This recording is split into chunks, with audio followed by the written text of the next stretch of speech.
Hello, everyone. It's Renee Michelle, and you are watching O Face Wrestling. Hey everyone, thanks for joining us today on O Face Wrestling. This is your host JT, and today I'm joined by Renee Michelle. So thanks for joining us today, Renee. Hi, how do you do? Thank you for having me. Absolutely, no problem. I will have to say that I'm really honored to have you a part of the show today because before I really became a big fan of indies wrestling, I was a fan of you for a few years just because you used to wrestle for MCW and you're Oh, four-time champion. So, you're someone that I had been following for years, even, like I said before, I really got heavy into indies. So this is like a big deal for me, honestly. I had no idea. Now you're making me blush.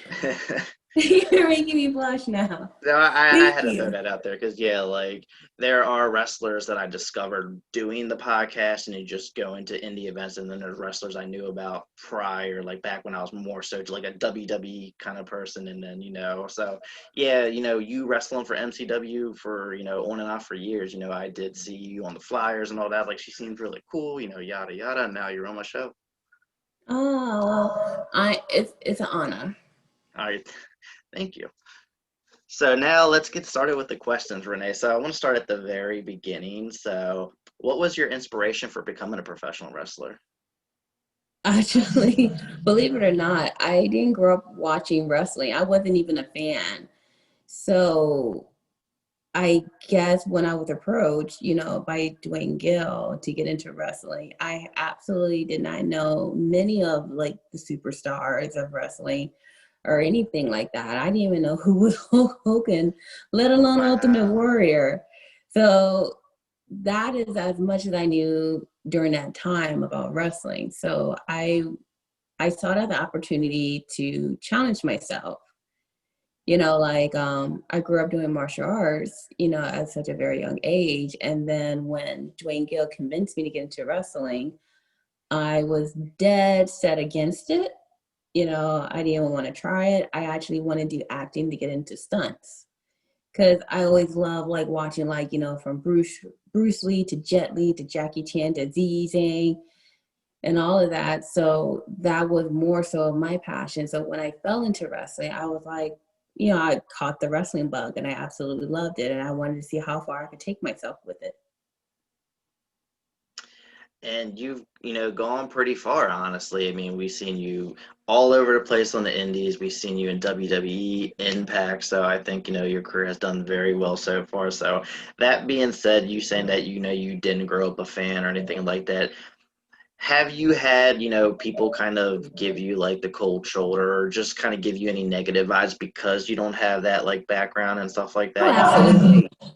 Oh, absolutely. Because it's like, like you meet people go like, what are you doing here? You don't deserve to be here because you wasn't a wrestling fan. You don't deserve to be here because you don't know anything. Well, guess what? There's a lot of many superstars that made it very big that did not grow up from wrestling, that wasn't even a wrestling fan, and that didn't even have like a particular wrestling background. And nothing's never said to them. And they gone further up to like WWE or whatever the case may be with it.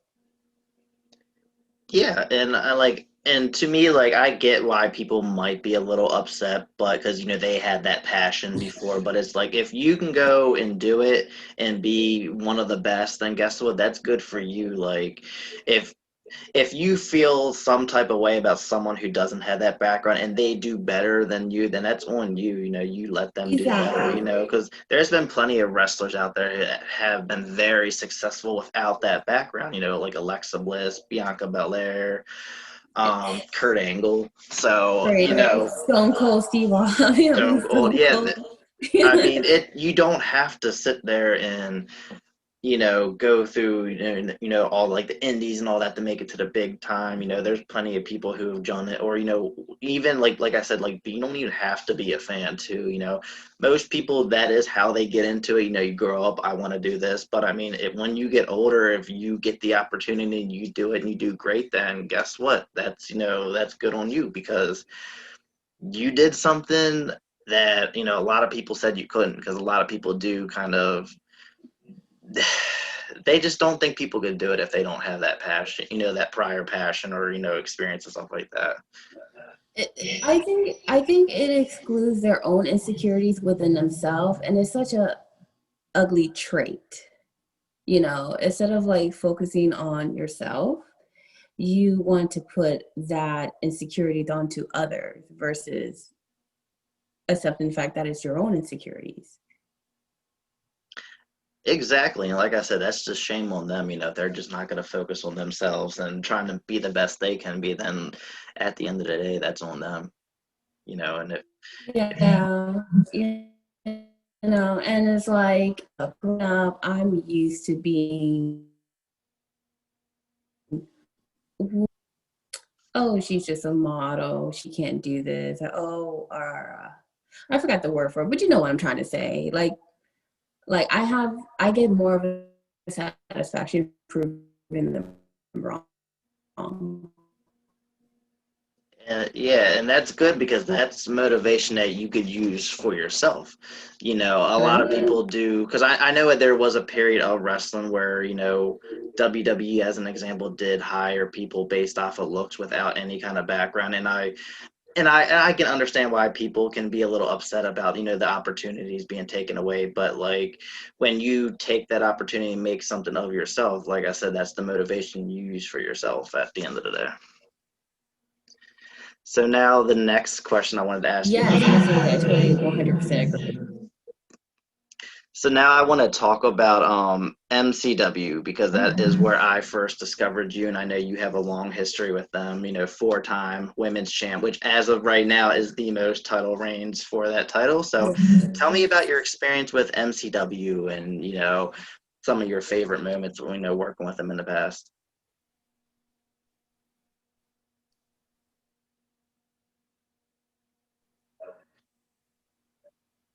Absolutely loved it. Actually, Dan McDevitt, he took me underneath his wing when Gilbert shut down, and I was only there for like probably like 3 months, and the school just randomly shut down. I absolutely have no idea why. Who Dan, he saw me and he took me underneath his wing and he put like the investment into me. He didn't have to, he absolutely didn't have to. But he always told me that he always saw something in me and the potential that's in me. And he's always been like a wrestling father to me. I owe him so much. And the loyalty that I have for that man is undoubtedly, way beyond and above. And let alone on top of that, my first trainer, my actual, when I felt like I properly got trained, my first trainer was RJ, which is the bruiser who unfortunately, passed away, died from leukemia. And, he's always been a great sweetheart, a mentor, a best friend. And he was always there for me. And, like, it's unfortunate what happened to him. And I still keep in contact with his and then my husband. I still keep in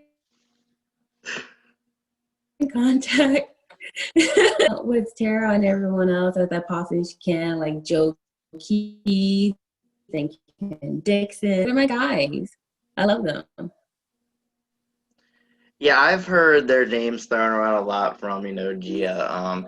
It seems like a really good support system there. Like it seems like a lot of the trainers and all, they really care and they really want to develop you and make you a good wrestler, because the one big thing about MCW is when you train with them, they want you to make them look good. Obviously, if you go through their training system and then you go out there and just botch a lot, stuff like that, that's kind of on them. So I know they're really big on making sure anyone who goes through their system and all that really gets taken care of. And I really like that. Seems like a lot of great people that work there behind the scenes. Yes, and like what I love about it is that, the guys there, they look after the girls. They look after the girls. So it's like, especially in wrestling, it's like it's difficult. It's hard. It's hard being a woman in wrestling. But with them, like as far as I know, my experience, they definitely looked out for me. So what would you say was your favorite match so far with MCW? Oh gosh.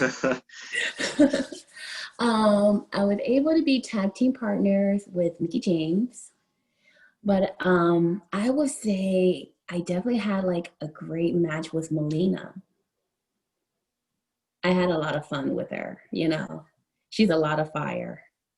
Yeah, I missed that time period where she was, I think she was champion for like 350 days. She was originally the longest reigning champion. I really wish I would have taken advantage and saw her when she was there. But yeah, I know your last match that you had there was back in, last year or 2019 in December. Is there Oh, any chance of you potentially returning? oh, so what was it? I thought I made like a surprise, appearance. How long would that be? I mean, I'm not quite Well, sure, because but I if I was, remember the last time I remember you being there was, when you had dropped the MCW women's title, the Gia, at yes, the event that Private Party was at, and then I don't remember you being at, because I know I went to pretty much every one of their events after that. There was like a yes, few that was like in Hollywood, Maryland that I missed, but all the ones in Java I went to.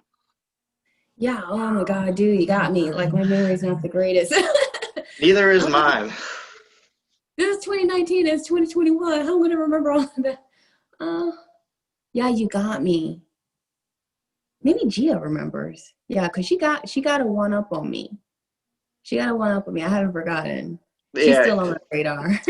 I remember too, like after that match, you went back to the merch table, and I had gotten up and went to the bathroom, and I came back and I saw, and I remember I said something. I was like, you did really good in your match, and you just had like this like dazed like look in your eyes, like you looked like you were like, what is he saying? It was probably like really loud, but I remember like, um, Oh, I maybe I was still seeing stars. it could have been the case. Maybe I was still seeing stars. It was a fun match. It sucks that was the only match I ever got to see you live. I did go to the event in October when Kane came, and Yes, I remember I met you there, but I couldn't stay for the actual matches because of work. So I understand. yeah, I would definitely love to see you live again. That was a really fun match, and Well, really fun meeting you as of course. well, hey, I mean, if like MCW ever bring me again, like I'm all up for it. And I You will know, be there. We were yeah, literally in the habit of going to like pretty much all of their events, and then COVID happened, and that just like screwed up yes, everything. Because we were getting so excited because we never really went to many just wrestling events in general. Because obviously WWE's only comes to Maryland so often, so we're like, oh, yeah. MCW, like we really like this environment, but let's go, go, go, go, and then here comes COVID. Yeah, COVID, man, I think it pretty much affected everyone. And then for those who didn't affect, if you're essential, great for you. But it was unfortunate that, how everyone took a hit. Yeah, it was. I mean, it obviously helped out some businesses if you were like Yeah. online Oh food yeah, for delivery and sure. stuff like that. But I'm if you going Home didn't have an Depot. essential job, I'm going Home Depot. Okay. Okay, honey. You look pretty. Hi. He's, made a little his life is cameo in Home that clip. Depot now. He loves going to Home Depot. Does he? Yeah, he became like a little fixer upper. He did like the light switches and everything. Shocked himself pretty much probably over 10 times. Oh my But goodness. now he's like into like he's trying to be the next Tony Stark, pretty much. Have you ever seen that video? It's like a 20 years old on online where this guy's like messing with the electricity thing and he pretends he's getting shocked and the guy next to him's like freaking out. Then when he's like I'm just kidding, he starts laughing. The guy like shoves a banana in his face. Oh no, I haven't. You gotta send me that. I will, yeah. That were just like anytime I think of like an electrician, I always think of that video. It's pretty funny. It's like something that you don't really want to tease someone about because obviously that can be very deadly. But like it was just too funny, just seeing how scared the guy was right next to him. Like he's like freaking out, not knowing what to do. Oh my gosh, no, like I actually saw it happen to him when I was speaking with a contractor. So the contractor and I were both in the kitchen while, my husband, he's messing around with the wires. And next thing I know, it's just like we just saw like this like explosion went off and Oh my he goodness. flew back. So we're like, is he alive? He didn't like get his hair like all staticky in the air and all, did he? Well, I wouldn't call it stat. I mean, his hair looked all frazzled, from it all. I think was that from Home Alone where he touched the sink and it was and the kid had the Yes, yeah like yes. on that. See, I don't need to do anything to him. You know, like he'll do everything himself. I'll just collect that life insurance. There you go. There you go. Yeah, that's a good way to think of it, I guess. Yeah, we always tease each other because either that if I get hurt or whatever, God forbid, he collects the life insurance. If he was to, let's say, shop himself, then hey, You're set for life. yeah. So now we talked about MCW. Now I want to talk about the Mae Young Classic. So you got an opportunity to compete. That was really exciting for me because there were women who I had followed on the Indies and I got to see them at in WWE and I thought that was really fun. So you got to compete against Candice LeRae. So tell me about how did you get that opportunity and a little bit about your experience. Okay, so how I got the opportunity was because I did do the WWE tryout. And I know that they were looking for a plethora amount of girls. What kind of girls that they were looking at for, I absolutely have no idea. And I just recently got back from Japan not too long ago. Plus, I was like, I didn't feel like I was in the best shape of my life, but that's just my own critique. Because I think I was in the stage of like bulking and then, wanting to like shred and everything. To other people, they say I look perfectly fine. To me, I am my own worst critic. But when I was able to get a chance to wrestle Candice LeRae, I'm like, Candice, So I know that she have like 15 years of experience on me, and that is a lot of experience. So I was excited, but I was also nervous. But being in the ring with her, she's a firecracker. She hits a lot harder than you assume for someone being that small. And she's very clever. She's very well experienced. I give her her props. I want my rematch, but I'll give her her props. Yeah, I would love a rematch because, like you said, she is a hard hitter and she has that spark and that fire. Like the first time I'd ever seen anything, a video of her was she was taking she took this really like intense like backbreaker, I think that's what it was, and it went Yes. viral online. I was like, God, this girl is hardcore. Like you don't see that stuff that often like that. Yes, and also like wrestling in the WWE ring, it's not soft. So you're so you're taking all of that impact, especially like in the towards like near like the corners of the ring. So when I took a finisher, I felt it all. So my body's bouncing. There was no give, but my body's bouncing, and it knocked the wind out of me. On top of that, I broke my toenail right across. On top of that.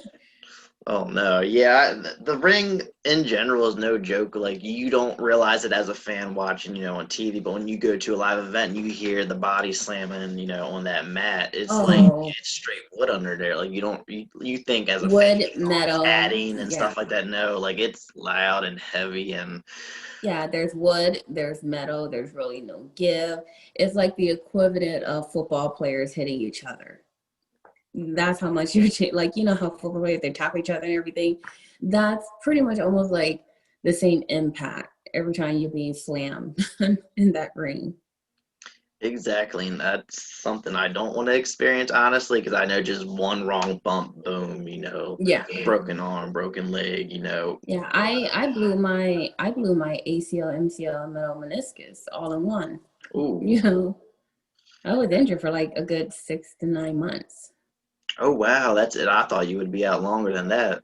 Because I know. No, I took the surgery and then after that I just went like extensive, intense like rehab. So I guess for some people it'll be a lot longer, but I was determined to get back into like shape and get back into like, in the ring. Yeah, I know if you really like push yourself, you can really heal up a lot quicker. Like, I don't know how familiar you are with like football, but I remember when Adrian Peterson he tore his like ACL, MCL. He got himself in shape real quick, and the next year he Yeah. almost breaks the record for most rushing yards in the season. Like at the time, that was just like you never seen that before. So if you really work hard, and sometimes it also depends on your body as well, like how it heals and stuff like that. It's so strange because in a way it's like after your injury you come back as a better athlete than you were before. Yeah, I know, because a lot of people, they're just so motivated to come back, better than ever, and they do it. Some can't though. They have that in their head, and they're just mentally scarred, and they can't. They're afraid to do the stuff that they did before, just because they don't want to go through that pain again. And I can understand too. Like I've seen plenty of athletes that Yeah. happen. They're just not the same anymore. Yeah, I mean, Tegan Knox, she's like a great prime example. She keeps coming back. I think she's tore like ACL or Oh, FCL like 3 times or something like that. yes, it's That's ridiculous. But crazy. yeah, she's a tough cookie, and every time like when she does come back, she's like even more better. I don't know what it is, but she has that fire in her. Yeah, she does. Like she has a brace on both legs and all. She just keeps going out there and doing it, and they use that in the storyline too, where Dakota was like slamming the cage on it. I'm like, she tough. Like she's tough, and Yeah. I really like hope to see them do something really big with her, because I am still a really big Dakota Kai fan. Like I was a fan of her when she was Evie. I was cheering for Tegan during their feud. That's how much like Tegan really won me over, and I was like, wow, like this girl, she's got something. Yeah, especially with all the trials and tribulations and obstacles that she had to go through. I was cheering for her as well. Yeah, exactly. Like she's like the ultimate underdog. Yes. And speaking of her, is she hurt right now? Because I haven't really been following that much WWE lately, and I feel like I haven't seen her name pop up recently. That's a good question. I'll ask my husband about that. I'm not sure because I know that them two are close. Okay, yeah, because I watch NXT every now and then. I don't recall seeing her. She wasn't in the War Games match, so it's like I wonder if she's hurt again. I hope not. Yeah, I hope not either. It's like people are getting hurt left and right. I Yeah, can't keep up. I can't exactly. keep up. It can be hard to keep up with that stuff like Yeah. that, especially if you're not like you know, religiously following it makes it tougher. So now my next question. So now, Yeah, like not too many people knew that I was injured, because I was not ready to make that announcement, yeah, sometimes if you until don't I make was that ready. announcement and you just quietly like kind of disappear, people aren't gonna know. Yeah. But Yes, absolutely. And then with the pandemic and everything, I think for me it was definitely like a blessing. No, actually I was injured, and then right when I got cleared, that's when I was thrown into the ring with my husband, going against Carmella and R-Truth. So that was the day that I got cleared. I remember that I was really excited seeing you like on WWE television, because it seemed like they were doing something where they were gonna have you like in the 24/7 title picture, because I remember the last thing I remember seeing from you with them was when you were like posting the flyers around the mall like looking for the title, and I was like they're gonna make this a thing, and I was really excited, and then just nothing happened after that. At least I But got my husband back. exactly, that's the most important thing. So Yeah, even though like my wife was growing and everything else, but I still feel like I should have won. that would have been nice, honestly, but it's still, the title's still out there. It still could happen down the road. You never know. People come in, for a Yeah, one-time you're thing and they right. win it, and, it's the 24/7 title. Anything can happen. There's really no rules with that title. Right. Right. As long as it's not distracting my husband again, I'm okay with it. It could be over there. So now, lastly, I want to wrap this up with talking a little bit about like Impact Wrestling. So you've been working with them lately. So how Yeah. did you get in with Impact, and tell me about some of your plans with them? Yes, I was definitely contacted. The new outfit or gear that I have, I actually have been withholding that within a year. I decided to change up my look, rocking the honey hair to my whole look from head to toe. I wanted to try something new, and what better way to present that at Impact when I got the opportunity to work with them? Yeah, I remember when you debuted on Impact and you had that new gear, like everyone was talking about on social media, like it looked so badass looking, and it was definitely a good look for you. Thank you. You're welcome. But yeah, it was, I mean, no pun intended, made an impact, and everyone was talking about Renee Michelle on social media. It's like, I gotta tune into this, because just like with WWE, I try to watch as much Impact as I can. I was like, I'm gonna really like get on demand and watch this and see this, and I thought it was pretty cool. I'm really excited to see them do like, some more with you on the Impact. I'm here for it. Having to wrestle and be in the ring with Jazz and Jordan Grace. I mean, working Jazz, like she still got it, even though at times she's trying to retire, like she still got that wrestling bug. Everyone loves her. She's a very respectable woman. She still got it. Don't tell her I told you that. But other than that, I have my mad respects for her. Yeah, because I remember she retired, and then she, announced that she's coming out of retirement for that tournament, the tag team tournament for Impact. And now apparently she's going to do a Yeah. retirement tour now, which is cool, because I think I heard that that's what she originally wanted to do for 2020, but then COVID happened, and that kind of, Yeah. screwed up them plans. But I guess, she still got the bug, and it's like, hey, why not do this, retirement tour now? So I think that's awesome that she's going out on her Yeah. terms. Yeah, absolutely. And I do hope, like, I'll be part of that retirement journey, or, but other than that, she's been in the industry for such a long time. So having to, I mean, besides the fact that she surprised me, an impact, Mm, but having to, like, after, like, sit down and talk with her and listening to all the stories and stuff that she was telling me, what she went through, and, from ECW, WWE, and everything else, I was like, wow. I love hearing stories like that, especially from the older generation, and, like, you get a newfound appreciation. Exactly, because they're passing on all that knowledge and experiences to you, so you're basically like a sponge absorbing all that. And that's still like Yes. that's one of my goals. I want to get, someone on the show who's been in the business for like, 10 plus years, so I can kind of learn, hear about their experiences from back in the day, because obviously like 15 years ago, social media really wasn't a big thing. So kind of hearing No. about how these wrestlers transition into this new era of wrestling with, the streaming online to social media. So I think that would be cool to learn about that. Jazz is on my list of wrestlers I would love to have on the show. Hopefully I can get that, make that happen sometime in the near future. Pretty sure you can. Yeah, well, I'll reach out to her, sometime in the near future and see what happens. Yeah, absolutely. And then also being in the ring with Taya Valkyrie as well as Tasha Steele. Them two are spitfires, All three of them messing up my face. I don't understand why. They're messing up all this beauty. But it's just life lesson learned. They got me once, they won't fool Hmm. me again. Exactly. Like I said, fool you once, shame on them, but fool you twice, shame on you. So, Yeah. but yeah, Tasha's another one that I'm actually like, I had a chance to see her wrestle live about, I think it was like January. There was primetime wrestling in DC.